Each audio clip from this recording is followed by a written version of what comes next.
I'm moving again. Look at this. Just laid my little moorage right there, and I'm moving again. Wait a minute. The motor's out of the water. Oh, it's Pleasant Harbor Marina to the rescue. I'm getting towed again. Hey guys, welcome back, Jim Boat. Yes, I got towed a second time. I don't even know where to start with this video. When I got home, I called Stealth Electric Outboard. We did some troubleshooting, and this time all 3 batteries are broken and the controller is broken again. I'll just start with high power batteries. I called high power batteries. Without question, they said they're going to ship 3 new contactors out for me, and they're even going to express mail it to me. High power batteries, I don't know how to say thank you enough. I don't even believe this is your fault or your problem, and yet you're still supporting me and this project. When I got home, I called Stealth Electric Outboard. I told them that it happened again. They talked to Kelly controllers, and basically they said that it's my charging system or that the batteries are imbalanced, and the imbalancement in the batteries are causing the controller to fail. Let me show you what they're talking about. I'm going to go over this just for this video, but let me show you how the battery setup is. There's 3 batteries here in series. 3 batteries run the motor itself. I have 1 battery right here, number 1, that runs the house, goes to an inverter. This battery is only used for the inverter. These 2 batteries just sit there and they only run for the motor and my charging through solar. So this battery's voltage is usually a lot less than these 2, and this is what they're talking about. These 2 might be at 57 volts, this one might be at 47 volts, and they're saying that is causing this controller to die. Let me give you a scenario and see what you guys think of this. So let's do a scenario if Kelly controllers and Stealth Electric think it's my charging system and my batteries being imbalanced. Let's say I take the boat out and the batteries are charged up to 100%, all 3 batteries. I go out on the lake, I run all batteries down to 47 volts or 50%, 40%, whatever. I bring it home and then I charge up these batteries to what 100%. And I go back out on the lake. But what I don't know is that one of these batteries did not charge up. I go out on the lake, I run it at that setup, and what Kelly Controller and Stealth Electric Outboard is saying is because those batteries are in balance, it will cause the controller to fail. Now, when you think about it, when I charge up those batteries, if something happens and one of those batteries does not charge, and the controller will die because one of the batteries is not at 100%, what if one battery discharges faster than the others? Is that going to cause that controller to break? What if one's at 57 volts and one battery's at 56 volts and another is at 55 volts? Is the controller going to fail? There's another alternative that I think might be causing the problem. Here's the outboard motor. From the very first day that I've taken this out into the water and put the water muffs on, I've never seen any cooling water come out of this motor. Here's the drain hole, the pee hole, whatever you want to call it. Here's like the exhaust ports. I've never seen water come out of here.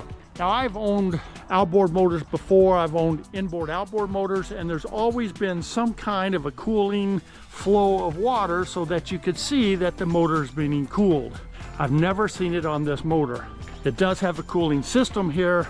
This is the cooling hose right here. It goes through, goes up into here, and then it goes to the controller box. Let's look at that. The cooling hose comes into here, and it goes inside the box right here, which goes right into the controller right here. So the hoses, as far as I know, are hooked up properly, but again, I've never seen any water come out of that. When I asked Stealth about not seeing any water coming out, they said that there's a safety system on the motor itself that if it overheated, that it would stop working. I did notice on the display on the console that it never really went over 30 degrees Celsius at any time. So when I looked at it, I thought, okay, the cooling is fine. It's not that problem, even though there's no water coming out. But then I started thinking a couple of days later, what about the controller? What does the controller do when it's overheating? If there's no water circulating through the controller, I think it's overheating, but there's no way to know it. We sent back the first controller. They never indicated at all that it had overheated. They said it was a known issue, that they put in a hardware fix and they sent me a new controller. So one of the scenarios is I think the controller is overheating. There is no monitoring software for that controller, so I have no idea if it's overheating or underheating. I have no idea what happens to that controller. It's just a black box to me. That is one of the scenarios that I'm looking into. Right now, Stealth Electric Outboard and Kelly Controllers thinks that it's the imbalance of the batteries, and it possibly could be. I think it possibly is that it's overheating and frying the components in there. That possibly could be also. Stealth Electric Outboard really hasn't reached out to me in the last week or so. They haven't wanted the controller back to look at it. They basically said, it's my system, the imbalance of the batteries, that's that. So what's the solution? What am I going to do to fix my boat? The first thing I'm looking at is getting rid of the Kelly controller itself altogether. I've looked on the internet, actually AI, and I found a couple of companies that offer that type of controller that should work for that motor. I could even have access to an engineer that would go through the whole system with me to make sure that the system that I have will work with that controller. That is very important to me.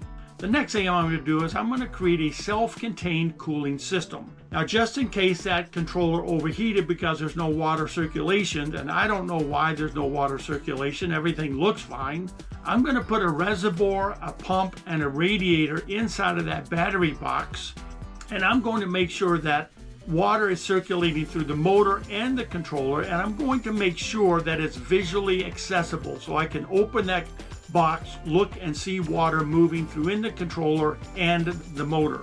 I don't believe that the controllers have any safety system to protect them from outside forces, obviously, since the batteries and the controller has blown and the fuses have not. A couple of more things I need to do. First off is I have a friend that has graciously offered to create a diagram of my whole electrical system, from the motor all the way to the solar panels, and that's very important for when I find a different manufacturer for the controller. I can send the diagram to them and they'll have a complete understanding of how my system works. And lastly, I still need to talk to Stealth Electric Outboard Motors about getting a new manufacturer for the controller. I need to make sure that that controller will work with that motor.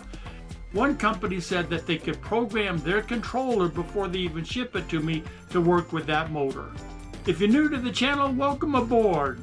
If you're interested in what's going on in the channel, check out season 1. That is when I got the boat and started the modifications. I'm in season 2 now. And as usual, I love you guys. I'll talk to you on the next video.